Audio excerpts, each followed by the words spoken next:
congratulations, you actually did it. You finished every single step in the production and design process. And finally, it's time to launch the product. There are several ways to do this. You can set up the product on Kickstarter, you can use Shopify, you can go to Amazon, and so on.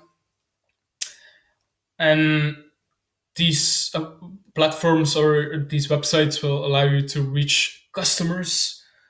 You can use marketing channels such as Facebook advertising, Twitter, Reddit advertising, Google advertising, and so on to drive traffic. Or you can work with influencers. You can contact people that you know in your niche, and so on, to get the word out and to make sure that people find your products and actually buy it. Once you have done this, you can start again from step one and adding new products that could be needed in your niche. So you can really create a brand and yeah, really show your niche that you're the go-to place for all their needs. Once you have this brand, you can keep building it, keep adding products, keep getting the word out, and so on. It's also possible to contact retailers and try to use their channels as well. For example, you can try to get your product into Walmart, or if you are selling in a niche, try to contact retail stores that are focusing on your niche and see how much they ask, how many units they want to order, and so on. If you do this, you have to make a pricing sheet, and this is a sheet where you really describe the product, write down the minimum order quantities, the pricing, and also terms and conditions, and how you will deliver the products, and so on. This will take quite some work, but it can be worth it.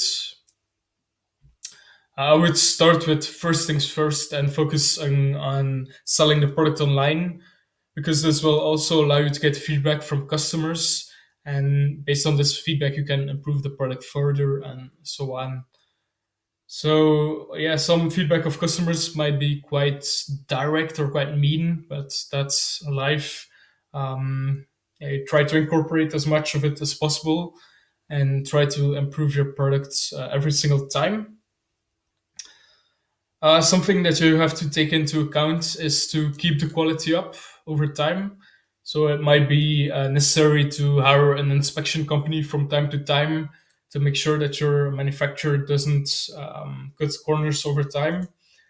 And also, it might be necessary to, yeah, just make sure that the transport is going well, so the products are not damaged during transports, and also that you store the products in good circumstances, that it doesn't rain in your warehouse, and so on, that your product doesn't get moldy. Yeah, you really have to make sure that the quality keeps being high, so that customers keep being happy and that you get good reviews, satisfies customers, that attract more customers, and so on.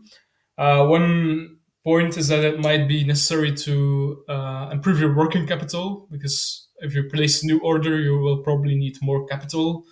One way to do this is to find people that will want to lend you money. Amazon has certain lending programs, and so on.